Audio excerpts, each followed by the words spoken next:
A note before we begin. For recipes and the author's acknowledgments, don't forget to download the accompanying enhancement PDF from your audiobook provider. For my husband, Mark. Upon the whirl where sank the ship, the boat spun round and round, and all was still, save that hill was telling of the sound. The Rime of the Ancient Mariner, 1798.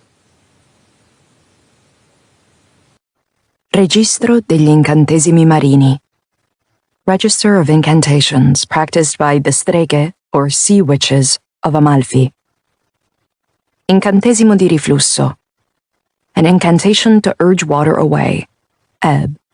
Attrezzo. A belemnite fossil. Incantesimo di flusso. An incantation to draw water forth. Flow. Attrezzo. A mother of pearl shell. Incantesimo divinatorio. An incantation to discern the location of items in the water. Attrezzo. A strand of 6 sea-derived hagstones. Incantesimo raffreddare. An incantation to lower the temperature of the water via a cold water column. Attrezzo. A dried chondrichthyes egg sac, or mermaid's purse. Incantesimo dell'elemento. An incantation to alter the composition of the water. Attrezzo. A fossilized sawfish snout, or mermaid's comb. Incantesimo vortice. An incantation to conjure a maelstrom or whirlpool. No attrezzo required. Vortice centuriaria. An incantation to conjure a powerful maelstrom or whirlpool enduring for 100 years.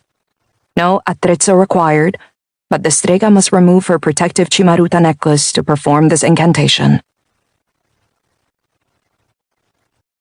Prologue. Letter to Matteo Mazza in Naples, Italy. Monday, April 9th, 1821.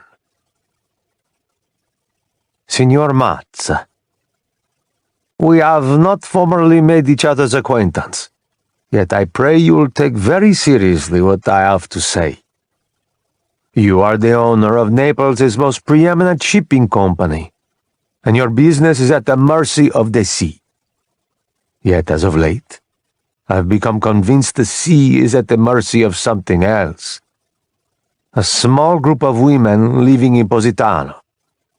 Many have marveled, in years past, over the tiny fishing village's good fortune and its consistently favorable seaside conditions. The tides, for one, are suspiciously calm. Mariners often remark on the village's lack of erosion, yet it is hardly protected by a natural reef, and it is not nestled inside a cove. Why do the battered cliffs of Amalfi and Minori suffer collapses and dangerous cascades of rock, yet Positano does not? The glut of redfish and pezzone, too.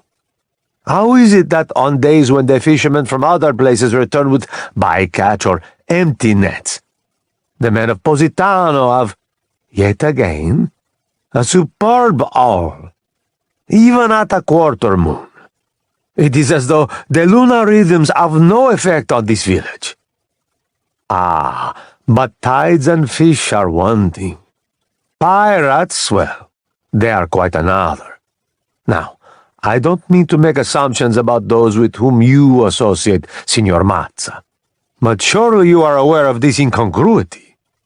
There is no record of pirates having ever landed in Positano. These buccaneers sack ships in Sicily.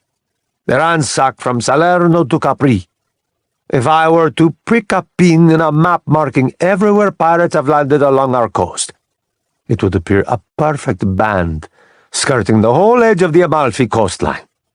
Every village but one. One! Dare I say, Positano seems insulated, protected, favored. Elsewhere on the peninsula, men lament their filthy seawater, the looters, bad catch. Yes, Positano has been prosperous, they tell me, but we will never move our families there.